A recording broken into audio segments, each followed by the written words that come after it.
sa atong mga plano na diferensya atong pangunahuna, dili magsakto ng atong mga plano sa atong pagka-leader, sa atong mga members, na panahon makaigsunan na maglalistas panahon sa atong mga meeting pero ako kamusultian makaigsunan di Diyos Kristohanon nga di lamang tagdanay.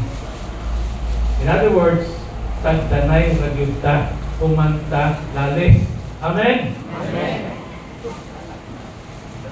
Ingon din niya sa 1 John 4:7-8, Dear friends, let us continue to love one another, for love comes from God. Anyone who loves is a child of God and knows God. But anyone who does not love does not know God, for God is love. Ako usbon, kaling importante. Dili ta mag-iusa sa pangunahuna. Nagintay, dili pariya, ideya. Pero inaot mga kaigsunan, dili kani basihanan o rason nga dili ta magtaganay. In other words, kinahanglan jud ta magdamanuhay, kinahanglan jud ta magtaganay, bisan usahay, di ta mag-iusa sa pangunahuna. Amin mo diya makaigsunan. Number 2, integrity. Bago ko magbasa sa akong note din, integrity. Ingon si Job chapter 27 verse 5, Till I die, I will not put away my integrity from me. Ang integrity makaigsunan siguro kung ako i-discuss taas-taas.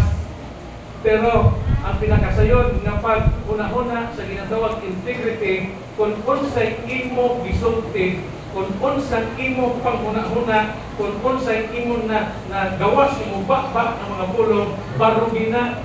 Kaya kung lahi ang imong gisulti, lahi po gisulti nimo sa uban, kag ang katong imong gisultihan, magdungan sila sa pag-istorya sa imong gisulti, ang imong gisulti wala magsinanto, magproblema doon ang nakapaminaw.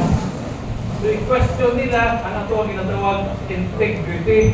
Kag sugin lang tamo mga kaigsunan, kani ako eksperyensya, biskan asa ko mangadto kani adto hagtotron, basi kani adto makaigsunan walang pagduani, basi karon gina-develop na ko ani, pero kamo makasabot sa inyong kaugalingon kung asa mo naglingkod ron, basi kamo sa inyong kaugalingon makaigsunan dili gyud makabarog kung unsa ka sa imong kaugalingon, usahay dili ka, usahay dili ka, wala gikay baruganan imuha, pero it might be nakakita po ka, nakadungog po ka sa tao sa imong palibot, kakalitaw hana, para dito mang istorya, pero ilustoryahan niya, wag yun di siya magbarong.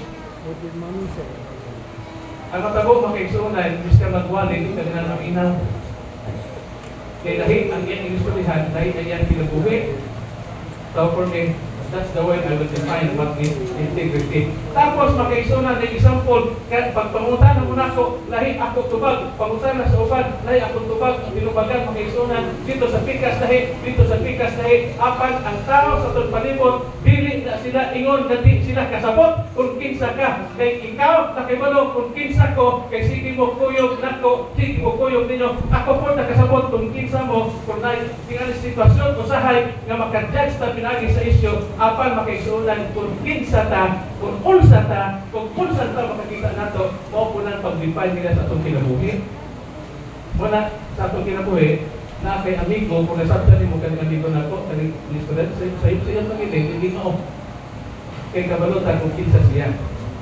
So, do not, example, do not say you are busy if you are sleeping. Busy ko karon, kung katulog na ka.